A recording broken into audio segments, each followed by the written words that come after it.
Hello दोस्तों, कैसे हो आप लोग। तो दोस्तों मैं आप सभी का स्वागत करता हूं आपके अपने प्रदीप कॉमर्स अकादमी पे। दोस्तों आज हम जो स्टार्ट करने वाले वो हमारे एसपी का 5th चैप्टर स्टार्ट करने वाला है। तो चलिए समय न गवाते हुए चीजों को समझने की कोशिश करते हैं। सबसे पहली चीज अगर मैं बात करूं तो डिपॉजिट होते हैं क्या, ये ऑलरेडी आपको पता है, ठीक है। अब यहाँ पे कंपनी क्या करती है, डिपॉजिट एक्सेप्ट करती है। अब जो डिपॉजिट होता है वो ज्यादा टाइम के लिए नहीं रहता है, ठीक है, वो आपकी 36 मंथ तक के लिए ही रहता है। क्या बोला है, accepted deposit is a cheap way of for a company to raise money without losing control. अब यहाँ पे क्या बोला है कि डिपॉजिट जनरल पब्लिक से लेना, ये एक बहुत ही बोलते ना कि बहुत ही एक सस्ता तरीका है कि जहां पे जो कंपनी है पैसे भी रेज कर लेती है प्लस उसे अपनी कंपनी का कोई भी शेयर देना पड़ता नहीं है, ठीक है। हाँ, लेकिन अगर कंपनी जो है अगर उन डिपॉजिट को वापस रिपे नहीं कर पाती है तो ये थोड़ा सा क्या रिस्की बन जाता हो। तो इस चैप्टर में बेसिकली हम यही पढ़ने वाले कि क्या क्या रूल्स एंड रेगुलेशंस है, क्या क्या चीज है जिससे हमें क्या फॉलो करना चाहिए जब हम डिपॉजिट क्या करते हैं, पब्लिश करते हैं या फिर इशू करते हैं।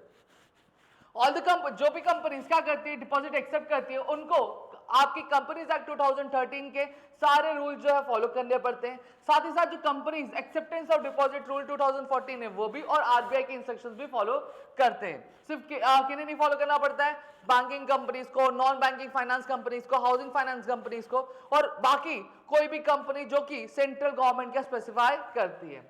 अब सारे जो कंपनीज जो इन्हें क्या करना पड़ता है, इन्हें लॉस क्या फॉलो करने पड़ते हैं आपका डिपॉजिट लेने से पहले। अब डिपॉजिट एक्सेप्ट कैसे किया, मेंबर से कैसे किया जाता है, प्राइवेट मेंबर से कौन कर सकता है, प्राइवेट कंपनी कर सकती है, public company other than eligible company, फिर एलिजिबल पब्लिक कंपनी कर सकती है। और पब्लिक कंपनी किससे कर सकती है, एलिजिबल पब्लिक कंपनी से और गवर्नमेंट कंपनी से क्या कर सकती है, पैसे डिपॉजिट जो है एक्सेप्ट कर सकती है। अब प्राइवेट कंपनी डिपॉजिट किससे किससे ले सकती है, यही बोला गया, अपने खुद के मेंबर से, अपने डायरेक्टर से, या फिर जो डायरेक्टर्स के जो रिलेटिव्स होते हैं, जो रिश्तेदार होते हैं, उनसे डिपॉजिट्स क्या ले सकती है। Public company other than eligible company, ये जो पब्लिक कंपनी डिपॉजिट सिर्फ किससे ले सकती है, अपने मेंबर से और डायरेक्टर से, ना कि जनरल पब्लिक से वो कभी भी ले नहीं सकती है। वहीं एलिजिबल पब्लिक कंपनी की बात करें तो डिपॉजिट किससे ले सकती है, अपने मेंबर्स और पब्लिक से ले सकती है।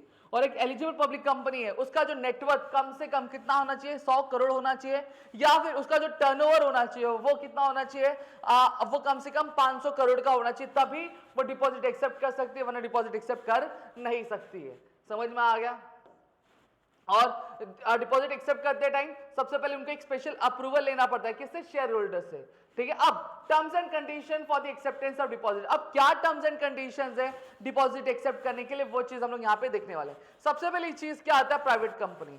जो प्राइवेट कंपनी डिपॉजिट किससे ले सकती है, मेंबर से, डायरेक्टर से, और जो डायरेक्टर्स के रिलेटिव होते हैं उनसे ले सकती है।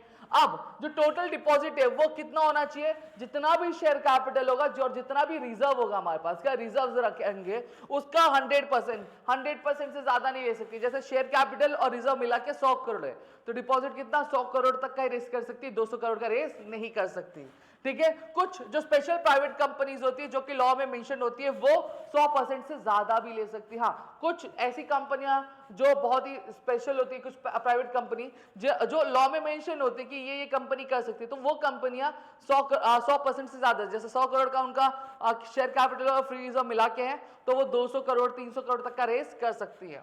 फिर क्या था, public company other than eligible company. अब ये जो कंपनीज है ये न्यू डिपॉजिट नहीं ले सकती, क्या न्यू डिपॉजिट नहीं ले सकती, अगर, ठीक है, नहीं ले सकती। क्यों नहीं ले सकती, कब नहीं ले सकती है, जब उनका जो पेड अप शेयर कैपिटल जो फ्री रिजर्व्स है, ठीक है, पेड अप कैपिटल और फ्री रिजर्व्स जो है का 35% ऑलरेडी अगर उन्होंने रेस कर लिया होगा तो 35% से ज्यादा वो ले नहीं सकती। जैसे फॉर एग्जांपल अगर मैं बात करूं 100 करोड़ है तो 100 करोड़ का 35% कितना होता है, आपका कितना होगा, 35 करोड़ होगा, ठीक है। अब जो 35 करोड़ अगर उन्होंने रेस कर लिया डिपॉजिट तो उससे ज्यादा वो 1 रुपया भी रेस नहीं कर सकती है। फिर जो एलिजिबल पब्लिक कंपनी है वो क्या कर सकती है, वो मेंबर से कितना ले सकती है, उनका पेड अप शेयर कैपिटल का और फ्री रिजर्व का सिर्फ 10% तक ले सकती है, 10% से ज्यादा नहीं ले सकती है। वहीं पब्लिक से कितना ले सकती है, उनका पेड अप शेयर कैपिटल और फ्री रिजर्व का 25% ले सकती है, उससे ज्यादा वो ले नहीं सकती है। और यहाँ पे जो गवर्नमेंट कंपनी क्या कर सकती है, डिपॉजिट जो है पब्लिक से कितना ले सकती है, आपके 35% जो है पेड अप शेयर कैपिटल का, फ्री रिजर्व का, उतना ही ले सकती है, उससे ज्यादा ले नहीं सकती है। अब पीरियड और टेन्योर क्या होता है डिपॉजिट का, देखो कम से कम 6 महीने के लिए रहता है, ज्यादा से ज्यादा 36 मंथ्स के लिए क्या रहता है, और कितना रेस कर सकती है, सिर्फ और सिर्फ 10% जो होता है उनका पेड अप शेयर कैपिटल का और जो फ्री रिजर्व का, उतना ही रह सकती है, उससे ज्यादा ले नहीं सकती है। नो डिमांड डिपॉजिट, अब यहाँ पे क्या हो गया कि जो डिपॉजिट है वो डिमांड डिपॉजिट नहीं है कि कभी भी डिपॉजिट करो फिर जब मर्जी तब ले सकते हो, नहीं, वहां पे एक मैच्योरिटी डेट दी जाएगी, उसी डेट पे वो क्या होगा, विड्रॉल होगा, उससे पहले विड्रॉल नहीं होगा। सिक्योर्ड और अनसिक्योर्ड, कंपनी क्या कर सकती है, कंपनी दो तरीके डिपॉजिट ले सकती है, या तो वो सिक्योर है और अनसिक्योर है। सिक्योर डिपॉजिट मतलब क्या होता है कि जहां पे अगर डिपॉजिट का अमाउंट रीपे नहीं कर पाएगी तो कंपनी का कोई भी जो एसेट है वो सामने वाला बंदा का यूज कर सकता है, बेच के अपना पैसा रेज कर सकता है। अनसिक्योर्ड मतलब नहीं दे पाई तो नहीं दे पाई, वो पैसा डूब जाएगा। समझ में आ गया।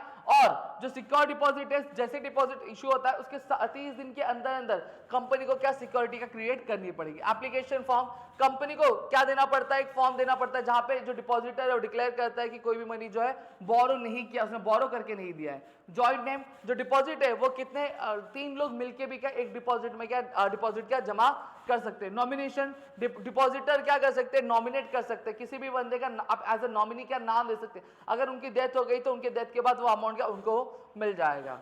फिर सर्कुलर एडवर्टाइजमेंट, यहाँ पे एडवर्टाइजमेंट दी जाती है तो कंटेंट में ये चीजें लिखी जाती है। फिर जो एडवर्टाइजमेंट है वो रजिस्ट्रार से क्या फाइल की जाती है, जो रजिस्ट्रार ऑफ कंपनी होती है उसके पास क्या फाइल की जाती है इशू करने से पहले। जो इशू है वो कब किया जाता है, आरओसी के पास फाइल करने के 30 दिन के बाद क्या किया जाता है, ये आपका इशू किया जाएगा। मेंबर्स के लिए, जो भी मेंबर्स होते हैं कंपनी के, उनको ये पोस्ट या फिर ईमेल के थ्रू भेजा जाता है। और वहीं पब्लिक के लिए वो कहाँ भेजा जाता है, वो एक इंग्लिश न्यूज़पेपर में या फिर एक जो लोकल लैंग्वेज न्यूज़पेपर होती है उसमें क्या एडवर्टाइजमेंट दी जाती है। जो वैलिडिटी होती है ये कितने मंथ के लिए वैलिड होता है, ये 6 मंथ के लिए ही वैलिड होता है, from the end of financial year और the date of AGM whichever is earlier. क्या बोला गया है कि ये जो एडवर्टाइजमेंट होती है सिर्फ और सिर्फ 6 महीने के लिए ही वैलिड रहेगी। कब, अगर आपका एजीएम से लेकर 6 महीने तक का पीरियड, या फिर आपका जो फाइनेंशियल ईयर एंड होकर 6 महीने के बाद, तो जो भी तारीख नजदीक होगी वही चीज क्या होती है, वैलिड होती है और कुछ नहीं। ठीक है। अपॉइंटमेंट ऑफ डिपॉजिट ट्रस्टी, अब यहाँ पे ये कभी रिक्वायर्ड होता है जब सिक्योर्ड डिपॉजिट क्या पब्लिश किया जाता है पब्लिक कंपनी द्वारा, तो वहां पे ये डिपॉजिट ट्रस्टी चाहिए रहता है। जो ट्रस्ट डीड होती है वो 7 दिन, सर्कुलर इशू करने के 7 दिन पहले क्या की जाती है, साइन की जाती है। और ट्रस्टी है वो क्या कर सकता है, जो डिपॉजिटर की मीटिंग्स है वो बुला सकता है अगर कंपनी किसी भी तरीके से उसको डिफॉल्ट में लगती है तो। फिर क्रिएट चार्ज ऑन एसेट, अब यहाँ पे क्या बोला गया है, जो कंपनी है उसको क्या करना पड़ता है, सिक्योर्ड डिबेंचर्स के लिए चार्ज क्रिएट करना पड़ता है एसेट पे 30 दिन के अंदर अंदर। ठीक है। और जो भी एसेट रहेगा वो क्या करना चाहिए, जो भी चार्ज क्रिएट किया है वो कंप्लीट जो वैल्यू डिपॉजिट की वो क्या रिकवर कर ले। डिपॉजिट इंश्योरेंस, ठीक है, कंपनी क्या ले सकती है, वो डिपॉजिट इंश्योरेंस ले सकती है 30 सर्कुलर इश्यू करने के 30 दिन पहले। ठीक है। जो इंश्योरेंस रिक्वायर्ड है, if deposit plus interest is up to 20,000, क्या इंश्योरेंस कब जरूरत होता है, अगर जो डिपॉजिट और जो इंटरेस्ट है वो 20,000 तक है, डिपॉजिट और इंटरेस्ट मिला के जो अमाउंट अगर 20,000 तो ले सकते हो। ऑब्टेन क्रेडिट रेटिंग, हर एक कंपनी को क्या लेना पड़ता है, हर साल क्या क्रेडिट रेटिंग लेनी पड़ती है और फिर उसका जो भी सर्कुलर होगा, जो भी एडवर्टाइजमेंट होगा उसमें मेंशन करना पड़ता है। तो यहाँ पे open deposit repayment reserve account, यहाँ पे क्या किया जाता है, हर साल आपका एक 30 अप्रैल में कुछ जो अमाउंट है, कितना अमाउंट दिया जाएगा, 20%, जो एक पर्टिकुलर ईयर में जैसे 100 करोड़ है, 100 करोड़ में से 20% अमाउंट जो है क्या 100 करोड़ में 100 करोड़ का डिपॉजिट है। ठीक है। 100 करोड़ का डिपॉजिट है जो इस साल क्या होने वाला है, मैच्योर होने वाला है, तो उसका 20% अमाउंट कितना हो जाएगा 100 करोड़ का, आपका 20 करोड़। तो 20 करोड़ का हमें डालना पड़ेगा किसमें, open deposit repayment reserve account में। ठीक है। ताकि उसे क्या कर सके, पे कर सकते हैं, लेकिन ये प्राइवेट कंपनीज का एप्लीकेबल होता नहीं है।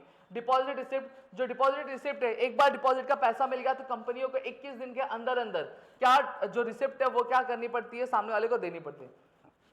रजिस्टर डिपॉजिट, कंपनी को क्या करना पड़ता है, एक रजिस्टर मेंटेन करना पड़ता है उसके ऑफिस में, और 7 दिन के अंदर जितने भी डिपॉजिट रिसिप्ट इशू किया उन सभी का नाम क्या यहाँ पे लिखना पड़ता है। रिटर्न ऑफ डिपॉजिट, हर साल 30 जून, क्या 30 जून को company must file the deposit details of the deposit with ROC. अब यहाँ पे क्या करना पड़ेगा, हर साल के 30 जून के तक, 30 जून के पहले कंपनी को क्या करना पड़ेगा, सारे जो डिटेल्स है आपके डिपॉजिट्स के वो क्या रजिस्टर ऑफ कंपनी के पास सबमिट करना पड़ता है। इंटरेस्ट जो रेट होता है वो डिपेंड करता है आरबीआई के रूल क्या है। ठीक है। पहले जो अर्ली पेमेंट होता है, अगर पेमेंट समय से पहले दे दिया जा रहा है, रिपेमेंट कर दिया जा रहा है, तो कंपनी इंटरेस्ट का जो भी जैसे 8% है तो 8% में से 1% काट के मतलब 60% वो रिटर्न कर सकती है। ओवरड्यू अनपेड डिपॉजिट, अगर ओवरड्यू है और डिपॉजिट पे नहीं कर पा रहा है तो कंपनी को कितना 18% एज अ पेनाल्टी इंटरेस्ट क्या पे करना पड़ेगा सामने वाले को।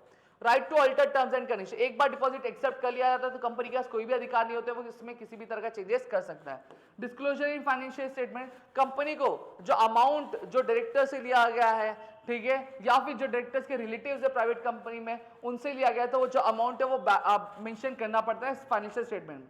पनिशमेंट, अगर कोई भी कंपनी रूल ब्रेक करता है तो officer can be punish for fraud, जो भी ऑफिसर होगा उसको क्या एज अ फ्रॉड का जो पनिशमेंट है वो दिया जा सकता है, और महाराष्ट्र गवर्नमेंट ने क्या कुछ स्पेशल अलग से ही लॉ बनाया इस पर्टिकुलर चीज के लिए, ठीक है।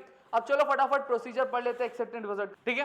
तो क्या बोला है, ओनली एलिजिबल पब्लिक कंपनी क्या लेकर ले सकती है, डिपॉजिट जो है वो जनरल पब्लिक से ले सकती है। सबसे पहली चीज क्या, मीटिंग होल्ड की जाती है, मतलब एक बोर्ड मीटिंग बुलाई जाती है, ठीक है। बोर्ड मीटिंग में मीट आती है और क्या डिसाइड कर दी कितना डिपॉजिट कलेक्ट करना है, क्या टर्म्स एंड कंडीशंस रहेंगे, और कब जनरल मीटिंग क्या शेयर होल्डर्स के साथ क्या हमें क्या करनी है, बुलानी है, ताकि हम उनसे क्या स्पेशल अप्रूवल ले सकें। फिर जनरल मीटिंग होती है जहां पे जो शेयर होल्डर्स है वो क्या करते हैं, जो प्लान है डिपॉजिट एक्सेप्ट करने का उसको अप्रूव करते हैं, एक स्पेशल रेजोल्यूशन पास की जाती है, और वो जो रेजोल्यूशन फिर आरओसी के पास क्या मतलब रजिस्ट्रार कंपनी के पास फाइल किया जाता है, और जरूरत पड़ी तो आरबीआई के पास भी की जाती है। फिर बोर्ड मीटिंग बुलाई जाती है, बोर्ड क्या करता है, जो ड्राफ्ट एडवर्टाइजमेंट का, ड्राफ्ट मतलब क्या होता है, जो एक रफ है एडवर्टाइजमेंट का, उसे क्या किया जाता है, उसे अप्रूव करता है डिपॉजिट इनवाइट करने के लिए, और फिर जो ड्राफ्ट है उसमें सारी जो इंफॉर्मेशन होती है आपके किससे रिलेटेड, आपके डिपॉजिट से रिलेटेड, वो सारी चीजें क्या फिल की जाती है और साइन की जाती है सारे डायरेक्टर्स के द्वारा। फिर एक बैंकर अपॉइंट करते, कंपनी क्या करती है, एक बैंक को अपॉइंट करती है ताकि जो पब्लिक है वहां पर उनका जो एप्लीकेशन है और जो अमाउंट है वो सबमिट कर सके। फिर ऑब्टेन क्रेडिट रेटिंग, हर कंपनी को क्या करना पड़ता है, क्रेडिट रेटिंग एजेंसी से क्या लेना पड़ता है, आपकी रेटिंग्स लेनी पड़ती है, और जो ये रेटिंग्स है वो एडवर्टाइजमेंट में क्या उन्हें दिखानी पड़ती है। फिर अपॉइंट डिपॉजिट ट्रस्टी, कंपनी क्या करता है, अपॉइंट करता है एक या फिर एक से ज्यादा डिपॉजिट ट्रस्टी। एक जो ट्रस्ट डीड होता है वो एडवर्टाइजमेंट रिलीज होने के 7 दिन पहले क्या किया जाता है, साइन किया जाता है। टेक डिपॉजिट इंश्योरेंस, कंपनी क्या करती है, साइन करती है एग्रीमेंट, साइन करती है किसके साथ, इंश्योरेंस कंपनी के साथ, किसके लिए, डिपॉजिट इंश्योरेंस के लिए, ठीक है। और वो कितने दिन पहले किया जाना चाहिए, एडवर्टाइजमेंट इशू करने के 30 दिन पहले किया जाना चाहिए। File a copy of advertisement with the registrar company, एक जो कॉपी होती है एडवर्टाइजमेंट की वो क्या की जाती है, वो आरओसी के पास सबमिट की जाती है, और कंपनी फिर क्या कर सकती है, पब्लिश कर सकती है एडवर्टाइजमेंट 30 दिन के बाद। मतलब सीधी बात है, एडवर्टाइजमेंट पब्लिश होने के 30 दिन के पहले क्या करना पड़ता है, जो कॉपी एडवर्टाइजमेंट की वो सबमिट करनी पड़ती है।